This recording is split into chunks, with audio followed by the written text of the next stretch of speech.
Assalamualaikum warahmatullahi wabarakatuh. Halo, apa kabar sahabat sehat Budi Kemuliaan? Tentunya sahabat sehat Budi Kemuliaan selalu menjaga kesehatan, terutama sahabat sehat Budi Kemuliaan yang mengalami kehamilan saat ini. Dan untuk tema kita hari ini adalah refokus antenatal. Apa itu refokus antenatal? Mari kita ke narasumber kita hari ini, Ibu Erin, dosen STIK Budi Kemuliaan. Halo, apa kabarnya Bu Erin? Halo Kak Santi, sehat alhamdulillah. Iya, baik. Bu Erin, saat ini kadang gini loh, ibu-ibu hamil yang memang baru pertama kali nih ya, pertama kali dia hamil dan banyak keluhan-keluhan yang memang dianggap itu sesuatu yang kadang biasa-biasa aja, atau mereka bingung nih bagaimana untuk mempersiapkan kehamilan secara aman dan nyaman. Nah, bagaimana nih Bu Erin? Silakan untuk mengulas apa itu sih refokus antenatal. Baik, terima kasih Kak Santi. Sebelumnya saya ingin menyapa dulu ya sahabat-sahabat Budi Kemuliaan. Hai, apa kabar? Semoga semua sehat-sehat dan sejahtera selalu. Baiklah, topik kita kali ini dalam podcast yang ditayangkan adalah mengenai tentang refokus antenatal ya.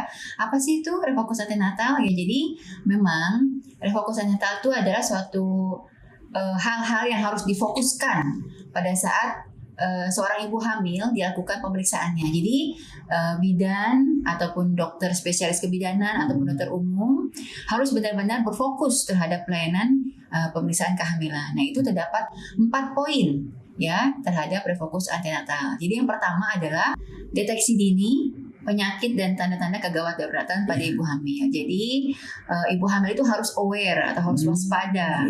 Deteksi terhadap hal-hal yang dialaminya, misalnya keluhan-keluhan yang dirasakan, apakah itu hal yang normal atau hal yang patologis atau tidak normal ya. Yang kedua dari refokus antenatal adalah promosi kesehatan ya. Bagaimana seorang ibu hamil itu harus bisa meningkatkan kesehatannya, apalagi lagi hamil nih Kak Santi. Harus benar-benar tuh bisa gitu. Yang tadinya mungkin mengkonsumsi makanan kurang baik, sementara sekarang sang hamil tuh jadi punya kebiasaan baik gitu untuk meningkatkan kesehatannya. Karena sekarang ada 2 nyawa nih yang perlu diselamatkan ya. Hidupnya harus baik dari ibunya maupun dari janin yang dikandung. Itu yang kedua. Yang ketiga adalah kesiapan kegawat daruratan. Jadi ibu hamil itu harus siap nih. Kalau dia tahu tentang tanda bahaya kehamilan, pasti dia harus siap-siap apa yang akan dilakukan kalau ada tanda gawat darurat tuh Kak Santi ya. Apakah harus segera ke rumah sakit atau mungkin menghubungi dulu bidannya yang selama ini pernah melakukan pemeriksaan kehamilan ya, atau mungkin suaminya dulu yang dihubungi. Nah, itu harus direncanakan ya. Yang keempat adalah persiapan persalinan. Nah, kita semua kan ingin ya hamil sehat, bersalin juga lancar ya, bayi yang lahir juga sehat semua, ibu sehat. Nah, hal-hal ini atau promosi atau 4 hal ini dari refokus antenatal itu harus diketahui baik dari ibu hamil itu sendiri dan penyedia dari pelayanan kesehatan ya, baik itu bidan, dokter umum ataupun dokter spesialis. Begitu Kak Santi tentang refokus antenatal. Baik Bu Bida. Ini ada pertanyaan ya mengenai seputar dengan kehamilannya. Jadi kadang nih paling banyak nih pertanyaannya yang masuk ke kami. Jadi ada tentang keluhan anyang-anyangan nih. Jadi kadang gini, jadi kadang disepelekan, nahan pipis, entar-entar aja ya, sampai dia mengeluh nyeri pada waktu dia buang air kecil. Nah, ini bagaimana Bu Bidan cara mengatasinya? Oke, baik, terima kasih Kak Santi. Kalau dikaitkan dengan tadi yang kita deteksi dini ya, ini bagus banget pertanyaannya nih ya.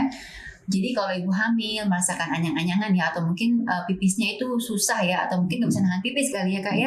Jadi banyak tuh anyang-anyangan itu, bisa mungkin pipisnya nyeri, atau mungkin kok baru pipis pipis lagi gitu ya. Nah, ini salah satu dari keluhan yang sering dialami oleh ibu hamil, terutama di kehamilan usia trimester pertama ya. 0 sampai dengan 3 bulan, dan juga di usia trimester akhir Kak Santi. Kenapa terjadi anyang-anyangan? Itu karena adanya Kalau untuk trimester pertama mulai adanya pembesaran rahim, karena rahim membesar akhirnya menekan kandung kemih yang berada posisinya di depan rahim. Jadi minum sedikit kok pengen pipis, atau mungkin kok pipisnya jadi sering banget nih gitu ya. Atau mungkin nanti kalau udah trimester 3 nih, kalau trimester 2 mungkin anyang-anyangan agak berkurang Kak Santi.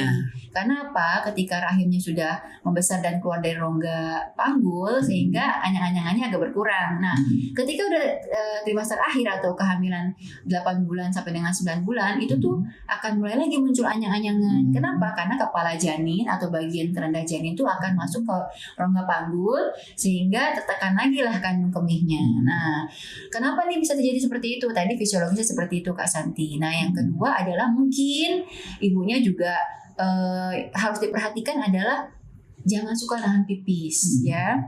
Memang seringnya BAK ya, seringnya buang air kecil itu memang dialami pada ibu hamil. Tapi yang harus diperhatikan ya, pertama jangan nahan pipis ya. Yang kedua juga kebersihannya Kak Santi harus diperhatikan ya. Mungkin habis bersih-bersih habis BAK, maaf cebok dulu yang bersih, dikeringkan dulu Kak, dikeringkan ya. Dan juga diperhatikan juga nih kalau misalnya kok makin kesini pipisnya jadi sakit ya, atau mungkin keluar darah gitu ya, atau mungkin pipisnya keruh sekali. Nah, itu harus segera konsultasi Kak ke bidan atau ke dokter atau tenaga kesehatan yang terdekat gitu ya Kak. Jadi jangan dibiarkan. Nah, Kak, seperti itu Kak. Jadi seperti itu ya, ibu-ibu hamil. Jadi jangan menahan pipis. Jadi kalau misalnya udah terasa pengen pipis langsung ya. Jadi untuk mencegah terjadinya infeksi saluran kencing. Karena kalau dibiarkan nanti bisa jadi infeksi Kak. Apalagi kalau kebersihannya kurang, nanti bisa infeksi, nanti bisa menjalar malah ke rahim ya Kak ya. Beresiko nanti ya Kak ya. Jadi itu ya. Jadi memang lebih sering jadi ganti celana ya, celana dalam. Jadi basah sedikit ganti, basah sedikit ganti. Jadi banyak ya jemurannya. Ya baik, yang kedua nih pertanyaannya, berapa kali sih ibu hamil itu periksa kehamilannya? Oke baik, terima kasih yang bertanya, bagus pertanyaannya. Berapa kali sih pemeriksaan yang minimal ya dalam kehamilan ya? Dulu dari pemerintah itu menyarankan minimal dalam kehamilan tuh 4 kali minimal ya.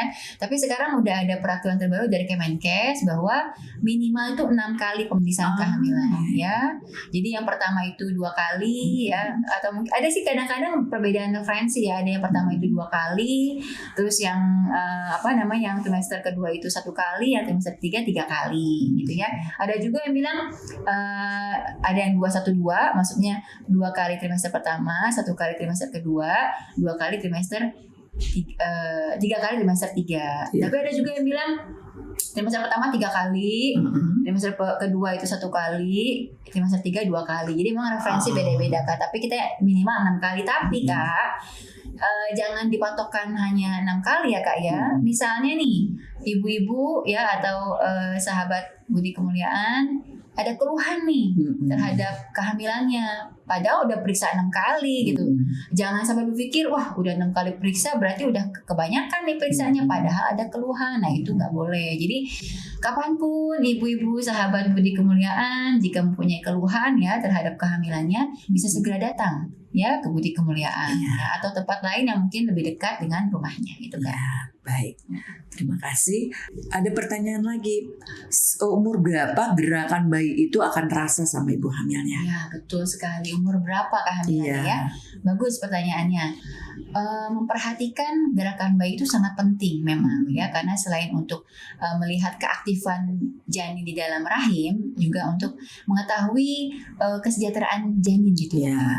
Nah, kalau untuk berapa usia kehamilan itu memang masing-masing individu beda, tapi berdasarkan teori itu sekitar 18 minggu. Usia kehamilan itu berapa minggu tuh Kak? Berapa bulan tuh Kak? 18 minggu berarti dia sekitar jalan 4 bulan lebih ya. 4 bulan lebih. Biasanya itu dirasakan mulai gerakan janin. Nah, penting sekali Kak menghitung gerakan janin. Nah, sekarang nih kalau zaman dulu ya Kak ya, kita diajarkan untuk menghitung gerakan janin itu dengan apa contohnya Kak? Dengan pindahin kacang tuh Kak. Jadi kacang kulit nih taruh di kantong. kantong. Iya. Zaman dulu ya. Heeh. Jadi kacang kulit taruh di kantong, misalnya bayinya bergerak, pindahin kantong satu lagi. Oh, Gitu iya, ya kan ya. Jadi dihitung tuh dalam kalau di teori itu di dalam 2 jam kurang lebih itu minimal 10 kali gerakan Kak Santi.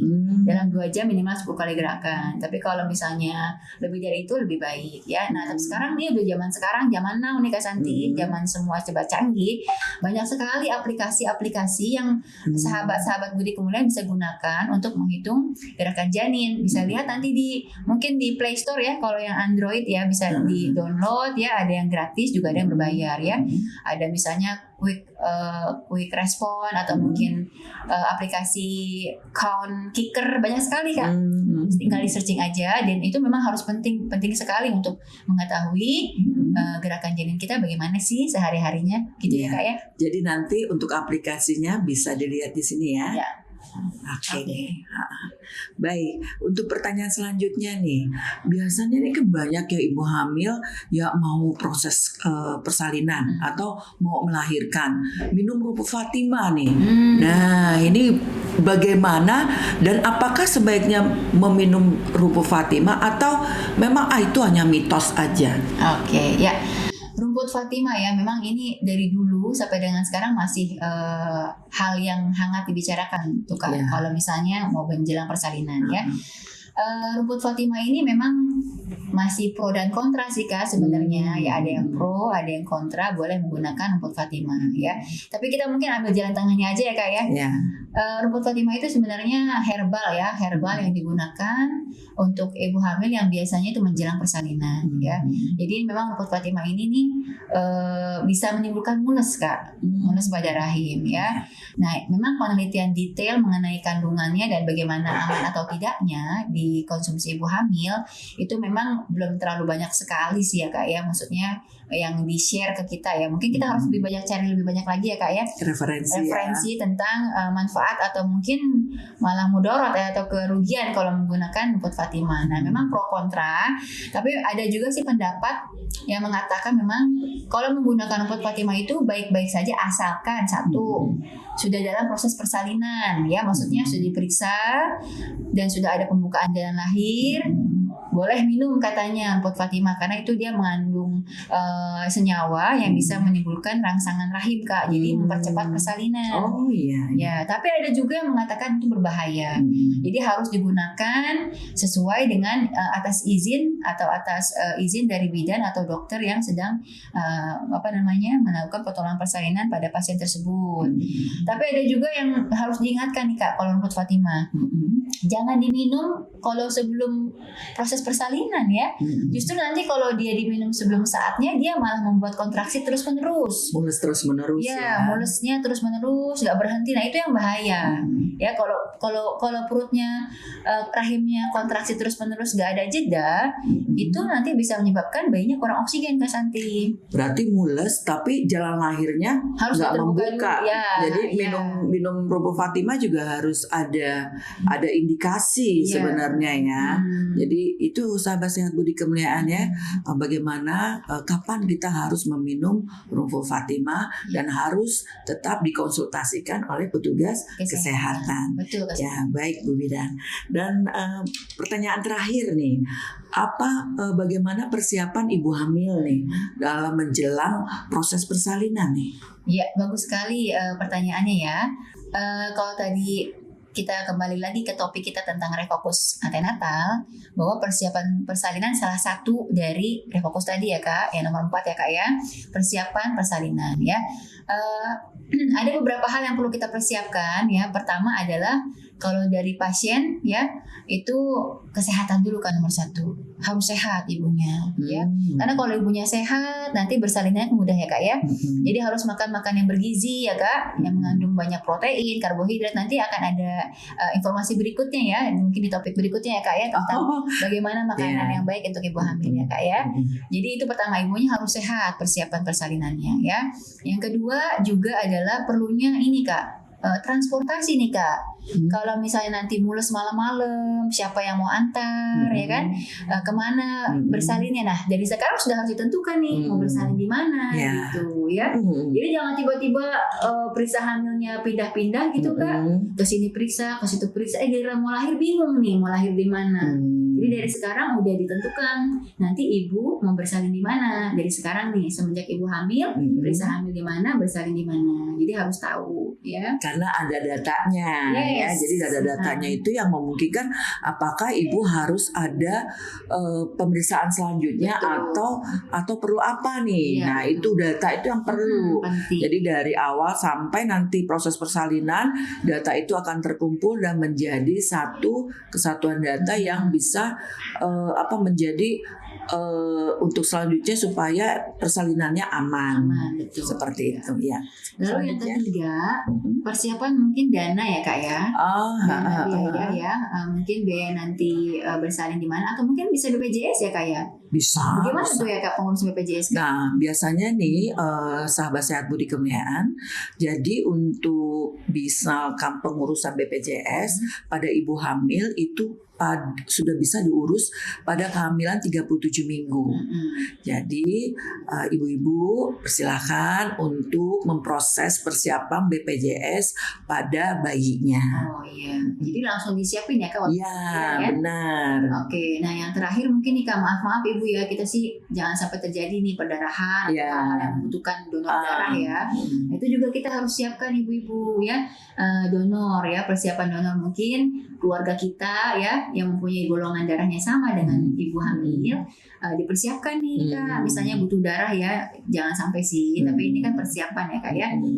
Yang donor darahnya itu golongan darahnya sama. Misalnya nih saya sedang hamil, golongan darah saya A, nah saya harus mencari saudara saya yang sama-sama golongan darahnya A, yang laki-laki kalau bisa Kak. Ya, sama-sama golongan darahnya A. Karena kalau dibutuhkan darah tuh sudah ada yang bersedia untuk menjadi donor gitu ya. Calon donor berarti ya. Harus dipersiapkan itu lebih dari 3 kali ya. Supaya nanti aman safety-nya seperti itu. Khawatir takutnya bank darahnya kosong ya kan. Pada musim itulah puasa kali ya. Puasa itu biasanya persiapan di PMI juga berkurang ya. Atau stoknya itu bisa aja nggak ada untuk golongan darah tertentu, apalagi yang lebih sulit golongan darah O kayaknya ya. Jadi itu memang agak susah. Ya, baik sahabat sehat budi kemuliaan, demikian untuk pembahasan Refokus Antenatal. Dan kalau misalnya ada keluhan atau ibu perlu dialog dengan kami, bisa ya Dok ya, Bu Bidan ya. Bila ibu ada yang mau ingin konsultasi, bisa dengan Bidan ya Bu ya. Hari Senin sampai Jumat dari jam 8 sampai jam 4 sore. Ya. Demikian sahabat sehat budi kemuliaan, kita jumpa kembali dengan podcast selanjutnya dengan materi yang menarik juga. Salam sehat.